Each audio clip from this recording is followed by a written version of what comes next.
1995 വെറും 10,000 രൂപ HDFC ബാങ്കിൽ ഇൻവെസ്റ്റ് ചെയ്തവർക്ക് ഇന്ന് അതിന്റെ മൂല്യം 2.5 കോടി രൂപയാണ്. കേൾക്കുമ്പോൾ തന്നെ നമ്മളുടെ കണ്ണ് തള്ളിപ്പോകും. സത്യം പറഞ്ഞാൽ വളരെ കുറച്ചു പേർക്ക് മാത്രമേ അന്ന് HDFC IPOയിൽ ഇൻവെസ്റ്റ് ചെയ്യാൻ പറ്റിയിട്ടുണ്ടാവുള്ളൂ. ആ ഒരു സുവർണാവസരം മിസ്സായി എന്ന് കരുതി വിഷമിക്കേണ്ട. കാരണം ചരിത്രം ആവർത്തിക്കാൻ സാധ്യതയുള്ള അതേപോലെ വലിയ ഗ്രോത്ത് പൊട്ടൻഷ്യൽ ഉള്ള ഒരുപാട് ബാങ്കിംഗ് സ്റ്റോക്കുകൾ നമ്മുടെ മുമ്പിലുണ്ട്. അത്തരത്തിലുള്ള കമ്പനികളിൽ നിന്ന് വളരെ സെലക്റ്റീവ് ആയിട്ട് ചില സ്റ്റോക്കുകളെ ഞാൻ കണ്ടെത്തി വെച്ചിട്ടുണ്ട്. ആ ഒരു സ്റ്റോക്കുകളും ആ ഒരു ഗ്രോത്ത് പൊട്ടൻഷ്യലുമാണ് ഇന്നത്തെ വീഡിയോയിൽ നമ്മൾ ഉൾക്കൊള്ളിച്ചിരിക്കുന്നത്. നിങ്ങളുടെ 10,000 രൂപ 2035 എത്രയായി മാറും? ഒരുപക്ഷെ HDFCയുടെ ചരിത്രം ആവർത്തിച്ചാൽ അതിലും വലിയ റിട്ടേൺ അല്ലെങ്കിൽ വലിയ നേട്ടങ്ങൾ നിങ്ങളെ കാത്തിരിക്കുന്നുണ്ടാവും. അപ്പോൾ വീഡിയോ മുഴുവനായിട്ട് കാണുക. കൃത്യമായിട്ടുള്ള കണക്കുകൾ വെച്ച് ഞാൻ ഇതിനെ വിശദീകരിക്കുന്നു. Welcome to the eye opener video of Dhanam smart savings and investment solutions. ഏതൊരു ഇൻവെസ്റ്റ്മെന്റ് നടത്തുന്നതിന് മുൻപും സ്വന്തമായിട്ട് നല്ല റിസർച്ച് നടത്തി മുന്നോട്ട് പോകുന്നത് വളരെ നന്നായിരിക്കും. HDFC ബാങ്കിനെ പോലെ 100 ഇരട്ടിയിലധികം ഗ്രോത്ത് നേടിയ കമ്പനികൾ ഇന്ത്യൻ സ്റ്റോക്ക് മാർക്കറ്റിൽ ഒരുപാടുണ്ട്. അവ ഇനിയും വരും. പക്ഷേ അവയെ കറക്റ്റായിട്ട് തിരിച്ചറിയുന്നത് അത്ര എളുപ്പമുള്ള കാര്യമല്ല. അതിന് നമ്മുടെ ഓരോരുത്തരെയും നല്ല ഹാർഡ് വർക്കും അതുപോലെ തന്നെ റിസർച്ചും ഒക്കെ വളരെ അത്യന്താപേക്ഷിതമാണ്. ഈ ഒരു ജോലി കുറച്ചുകൂടി എളുപ്പമാക്കാൻ സ്ക്രീനറും അതുപോലെയുള്ള ഒരുപാട് സ്ക്രീനിങ് മെത്തേഡ്സ് നമുക്ക് ഉപയോഗിക്കാവുന്നതാണ്. അത്തരത്തിൽ സ്ക്രീൻ ചെയ്തെടുത്ത 3 ചെറിയ ബാങ്കുകളെ ഞാൻ നിങ്ങൾക്ക് വേണ്ടി പരിചയപ്പെടുത്തുകയാണ്. തീർച്ചയായിട്ടും ഇതൊരു ഇൻവെസ്റ്റ്മെന്റ് അഡ്വൈസ് അല്ല. നിങ്ങൾക്ക് ഈ ഒരു സ്റ്റോക്കുകളുടെ ഹെൽത്ത് അതുപോലെ തന്നെ പൊട്ടൻഷ്യൽ ഒക്കെ നിങ്ങൾക്ക് കൺവിൻസിംഗ് ആണെങ്കിൽ നിങ്ങൾക്കും അത്തരത്തിലൊരു ഇൻവെസ്റ്റ്മെന്റ് നടത്താനുള്ള ഒരു സ്റ്റോക്കായിട്ട് ഇതിനെ സെലക്ട് ചെയ്യാവുന്നതാണ്. അത്രമാത്രമാണ്. ആ ഒരു സ്റ്റോക്കുകളുടെ ബുക്ക് വാല്യൂ, കിട്ടാക്കടം, കുറഞ്ഞ ചെലവിലുള്ള നിക്ഷേപമായിട്ടുള്ള CASA, ഡിജിറ്റൽ രംഗത്തെ മുന്നേറ്റങ്ങൾ, ഇവയെല്ലാം ഒറ്റ വീഡിയോയിൽ ഡീറ്റെയിൽ ആയിട്ട് നമുക്ക് ചർച്ച ചെയ്ത് പോകാൻ കഴിയും. HDFC ബാങ്ക് അതിന്റെ തുടക്കകാലത്ത് കാണിച്ച അതേ ലക്ഷണങ്ങൾ ഈ ബാങ്കുകൾക്കൊക്കെ ഉണ്ടോ എന്നുള്ളത് കൂടി നമുക്ക് പരിശോധിക്കേണ്ടി വരും. നിങ്ങൾ റെഡിയാണോ? അപ്പൊ നമുക്ക് ഈ ഒരു യാത്ര നമുക്ക് സ്റ്റാർട്ട് ചെയ്യാം. ആദ്യമായിട്ട് എന്തുകൊണ്ടാണ് ചെറിയ ബാങ്കുകളെ നമ്മൾ സെലക്ട് ചെയ്യുന്നത് എന്ന് മനസ്സിലാക്കാം. വലിയ ബാങ്കുകൾക്ക് ഒരുപാട് അഡ്വാൻറ്റേജസ് ഉണ്ട്. പക്ഷെ അവരുടെ വലിപ്പം തന്നെ ചിലപ്പോൾ ഒരു ലിമിറ്റേഷൻ ആയിട്ട് മാറാറുണ്ട്. ഉദാഹരണത്തിന് ഒരു വലിയ ബാങ്കിന് ഇനി ഒരു 10 മടങ്ങ് വളരണമെങ്കിൽ അതിന്റെ അസറ്റ് ബേസ് വളരെ വലുതായിക്കൊണ്ടിരിക്കുന്ന ഭീമമായ ക്യാപിറ്റലും മാർക്കറ്റ് ഷെയറും ആവശ്യമാണ്. അതുകൊണ്ട് അവരുടെ ഗ്രോത്ത് റേറ്റ് സ്വാഭാവികമായിട്ടും വളരെ പതുക്കെയായിരിക്കും. എന്നാൽ ചെറിയ ബാങ്കുകളുടെ കാര്യം അങ്ങനെയല്ല. ചെറിയ ബാങ്കിന് 100 കോടിയിൽ നിന്ന് 1000 കോടിയിലേക്ക് വളരുന്നതിന് താരതമ്യേന എളുപ്പമാണ്. കാരണം അവർക്ക് മാർക്കറ്റിൽ ഇനി ഒരു സ്പേസ് ഫില്ല് ചെയ്യാനുണ്ട്. പ്രത്യേകിച്ച് ലോണുകൾ കൊടുക്കുന്ന കാര്യത്തിലൊക്കെ അവർക്ക് എളുപ്പത്തിൽ ഇക്കാര്യം അച്ചീവ് ചെയ്യാൻ പറ്റും. ഇന്ത്യൻ എക്കണോമി ഡിജിറ്റലൈസേഷനോടെ അതിവേഗം മുന്നേറുകയാണ്.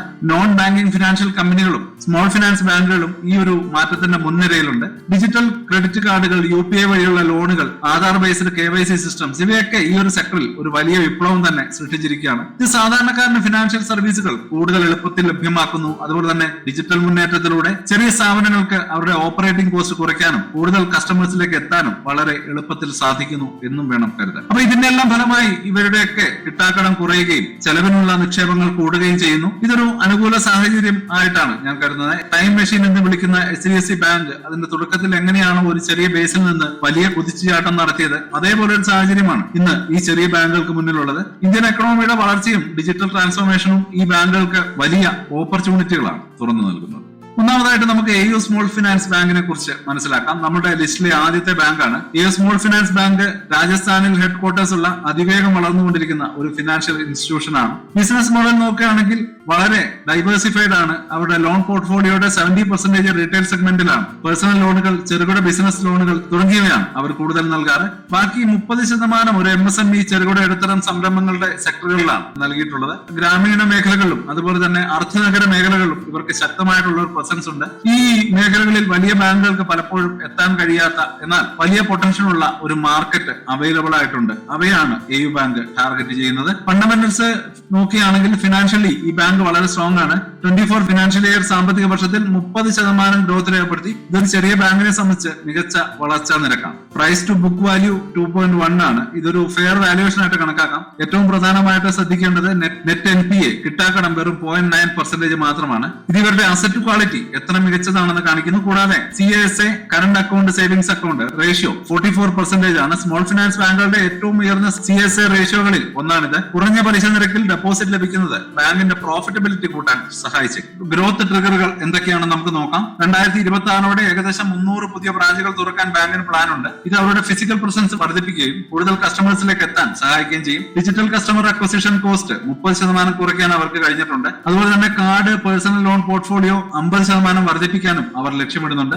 റിസ്കുകളുടെ കാര്യം നോക്കുകയാണെങ്കിൽ ഹൈ കോമ്പറ്റീഷൻ ഈ ബാങ്ക് നേരിടുന്ന ഒരു പ്രധാന വെല്ലുവിളിയാണ്. കൂടാതെ ഇൻട്രസ്റ്റ് റേറ്റിലെ വർധനവ് ബാങ്കിന്റെ ലാഭക്ഷമതയെ നെഗറ്റീവായിട്ട് ബാധിക്കാൻ സാധ്യതയുണ്ട്. എന്നിരുന്നാലും സ്ട്രോങ് മാനേജ്മെന്റും വളരെ വ്യക്തമായിട്ടുള്ള ഗ്രോത്ത് സ്ട്രാറ്റജികളും ഈ വെല്ലുവിളികളെ അതിജീവിക്കാൻ സഹായിച്ചു. ഈ രണ്ടാമത്തെ bank Equitas small finance bank ആണ്. നമ്മുടെ ലിസ്റ്റിലെ രണ്ടാമത്തെ ബാങ്കാണ്. സൗത്ത് ഇന്ത്യയിലെ ശക്തമായ പ്രസൻസ് ഉള്ള ഈ ബാങ്കിന് അതിന്റേതായ പ്രത്യേകതകളുണ്ട്. ബിസിനസ് മോഡൽ നോക്കുകയാണെങ്കിൽ മൈക്രോ ബാങ്കിങ്ങിന് വലിയ ഇമ്പോർട്ടൻസ് നൽകുന്നുണ്ട്. ചെറിയ ലോണുകളിലൂടെ സാധാരണക്കാരുടെ സാമ്പത്തിക ആവശ്യങ്ങൾ നിറവേറ്റുക, കൂടാതെ അഫോർഡബിൾ ആയിട്ടുള്ള ഹോം ലോണുകൾ, യൂസ്ഡ് വെഹിക്കിൾ ലോണുകൾ, ഇവയിലൊക്കെ അവർ ശ്രദ്ധ കേന്ദ്രീകരിക്കുന്നു. തമിഴ്നാട്, മഹാരാഷ്ട്ര തുടങ്ങിയ സംസ്ഥാനങ്ങളിൽ വളരെ ശക്തമായിട്ടുള്ള ഒരു നെറ്റ്വർക്ക് ബാങ്കിനുണ്ട്. ഇത് ലോക്കൽ മാർക്കറ്റുകളിൽ ആഴത്തിൽ ഇറങ്ങി ചെല്ലാൻ അവരെ സഹായിക്കുന്നു. ഫണ്ടമെന്റൽസ് നോക്കുകയാണെങ്കിൽ ഇക്വിറ്റീസിന്റെ ഫിനാൻസും വളരെ മികച്ചതാണ്. ROE 2.43% ആണ്. പ്രൈസ് ടു ബുക്ക് വാല്യൂ 1.1 ആണ്. ഇത് വളരെ അട്രാക്റ്റീവ് ആയിട്ടുള്ള ഒരു വാല്യുവേഷൻ ആണ്. അതായത് ബാങ്കിന്റെ സ്റ്റോക്കിന് ഇപ്പോഴും ഗ്രോത്ത് പൊട്ടൻഷ്യൽ വളരെ മുന്നോട്ടുണ്ട് എന്നുള്ളത് തന്നെയാണ് മനസ്സിലാക്കാൻ കഴിയുന്നത്. നെറ്റ് NPA വെറും 1.1% മാത്രമാണ്. അത് വളരെ മികച്ച ഒരു അസറ്റ് ക്വാളിറ്റിയാണ്. ഈ ഗ്രോത്ത് ട്രിഗറുകൾ നോക്കുകയാണെങ്കിൽ 100% ഡിജിറ്റൽ ഓൺബോർഡിംഗ് സിസ്റ്റം വളരെ ഒരു പ്രധാനപ്പെട്ട നേട്ടമാണ്. വെറും 5 മിനിറ്റിൽ സിമ്പിൾ ആയിട്ടുള്ള CKYC മെത്തേഡുകൾ വഴി കസ്റ്റമേഴ്സിന് അക്കൗണ്ട് തുറക്കാൻ സാധിക്കുന്നു. ഇത് കസ്റ്റമേഴ്സിനെ ആകർഷിക്കാനും ഓപ്പറേറ്റിംഗ് കോസ്റ്റ് കുറയ്ക്കാനും സഹായിക്കുന്നുണ്ട്.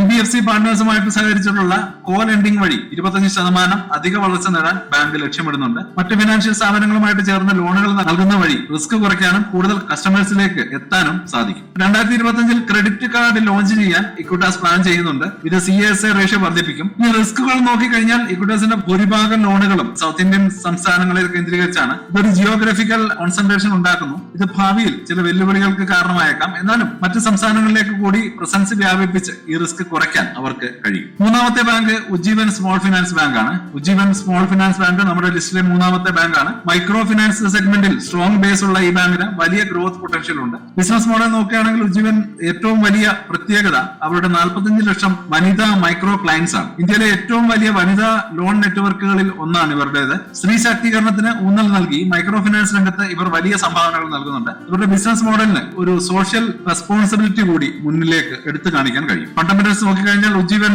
പ്രൈസ് ടു ബുക്ക് വാല്യൂ 1:1 വളരെ ആകർഷണീയമായ ഒരു വാല്യുവേഷൻ ആണ്. ROA റിട്ടേൺ ഓൺ അസറ്റ് 1.8% ആണ്. ഇത് ബാങ്കിന്റെ അസറ്റ് എത്രത്തോളം എഫിഷ്യന്റ് ആയിട്ട് ഉപയോഗിക്കുന്നു എന്ന് നമുക്ക് കാണിച്ചു തരുന്നു. നെറ്റ് NPA വെറും 1% ആണ്. മികച്ച അസറ്റ് ക്വാളിറ്റി ആണുള്ളത്. കഴിഞ്ഞ 5 വർഷമായിട്ട് ഈ സ്റ്റോക്കിന് വില കുറവായിരുന്നു. എന്നാൽ ഇപ്പോൾ ഒരു ടേൺ അറൗണ്ട് ദൃശ്യമാണ്. അതായത് ബാങ്കിന്റെ പെർഫോമൻസ് മെച്ചപ്പെട്ടു വരുന്നു എന്ന് തന്നെ വേണം കരുതാൻ. ഇനി ഗ്രോത്ത് ട്രിഗറുകൾ നോക്കുകയാണെങ്കിൽ affordable housing loan portfolio 40% CAGR എന്ന നിരക്കിൽ വളർത്താൻ ബാങ്ക് ലക്ഷ്യമിടുന്നുണ്ട്. നിലവിലുള്ള 900 ബ്രാഞ്ചുകൾ 2027 1200 ആക്കി വർദ്ധിപ്പിക്കാൻ പ്ലാനുണ്ട്. 100% UPI based collection system Ujjivan നടപ്പിലാക്കിയിട്ടുണ്ട്. റിസ്കുകൾ നോക്കുകയാണെങ്കിൽ മൈക്രോ ഫിനാൻസ് സെക്ടറിലെ റെഗുലേറ്ററി ക്യാപ്പ് ഒരു പ്രധാന വെല്ലുവിളിയാണ്. അതായത് RBIയുടെ പോളിസികൾ ഈ മേഖലയിലെ ലെൻഡിങ്ങിന് ചില ലിമിറ്റ്സ് വെച്ചേക്കാൻ സാധ്യതയുണ്ട്. അപ്പൊ ഈ 3 ബാങ്കുകളിൽ ഏതെങ്കിലും ഒന്നിൽ നിങ്ങൾ ഇൻവെസ്റ്റ് ചെയ്തിട്ടുണ്ടോ അല്ലെങ്കിൽ ഇവയെ കുറിച്ച് കൂടുതൽ അറിയാൻ താല്പര്യമുണ്ടോ? നിങ്ങളുടെ അഭിപ്രായങ്ങൾ കമന്റുകളായിട്ട് അറിയിക്കുക. കമന്റ് ബോക്സിൽ 1, 2, 3 എന്ന് ടൈപ്പ് ചെയ്താൽ ഏത് ബാങ്കാണ് നിങ്ങളുടെ ഫേവറേറ്റ് എന്ന് നമുക്ക് സിമ്പിൾ ആയിട്ട് മനസ്സിലാക്കാൻ പറ്റും. ഈ ഒരു ഇൻഫർമേഷൻ കൂടുതൽ ആളുകളിലേക്ക് എത്താൻ നിങ്ങളുടെ ഫ്രണ്ട്സിനും മറ്റുള്ളവർക്കും ഷെയർ ചെയ്ത് കൊടുക്കുക. അപ്പൊ ഇനി എന്തൊക്കെ ശ്രദ്ധിക്കാനുണ്ട് എന്നുള്ളത് കൂടി വളരെ ഇമ്പോർട്ടന്റ് ആയിട്ടുള്ള കാര്യമാണ്. Q4 റിസൾട്ടുകൾ, RBIയുടെ പോളിസി, കമ്പനിയുടെ റൈറ്റ് ഇഷ്യൂസ്, നിങ്ങളുടെ ഹൈ ടൈം ഹൊറിസോൺ. ഗ്രോത്ത് സ്റ്റോക്കുകളിൽ ഇൻവെസ്റ്റ് ചെയ്യുമ്പോൾ നിങ്ങളുടെ high time horizon minimum 7 to 10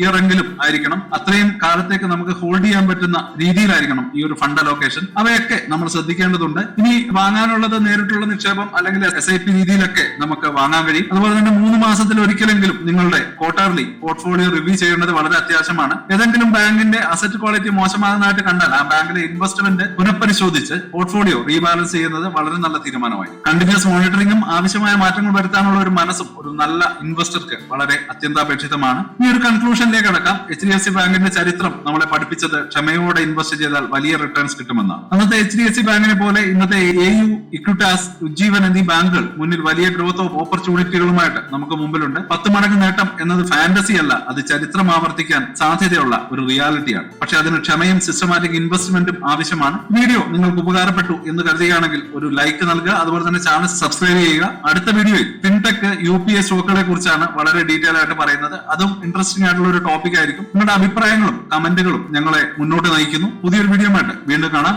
wealth create ചെയ്യുന്നതിൽ നിങ്ങൾക്ക് എല്ലാവിധ ആശംസകളും. Happy investing. സ്റ്റോക്ക് മാർക്കറ്റിലെ ന്യൂസുകളെയും അതുപോലെ തന്നെ അപ്ഡേറ്റുകളെയും ഉൾക്കൊള്ളിച്ചുകൊണ്ടുള്ള ഒരു ഫേസ്ബുക്ക് ഗ്രൂപ്പ് നമുക്കുണ്ട്. ആ ഒരു ഗ്രൂപ്പിന്റെ ലിങ്ക് ഈ വീഡിയോയുടെ ഡിസ്ക്രിപ്ഷനിൽ കൊടുക്കുന്നുണ്ട്. പ്രൈവറ്റ് ആയിട്ടുള്ള ഒരു ഗ്രൂപ്പാണ്. താല്പര്യമുള്ളവർക്ക് ആ ലിങ്കിൽ ക്ലിക്ക് ചെയ്തുകൊണ്ട് ഗ്രൂപ്പിൽ ജോയിൻ ചെയ്യാം. ഏറ്റവും ലേറ്റസ്റ്റ് ആയിട്ടുള്ള ന്യൂസുകൾ നമ്മൾ അതിൽ അപ്ഡേറ്റ് ചെയ്യുന്നുണ്ട്. വളരെ ഇൻഫോർമേറ്റീവ് ആയിരിക്കും. അപ്പൊ ഇത്രയുമാണ് ഇന്നത്തെ വീഡിയോയിൽ ഉൾപ്പെടുത്തിയിരിക്കുന്നത്. പുതിയ ന്യൂസുകളുമായിട്ട് നാളെ വീണ്ടും വരാം.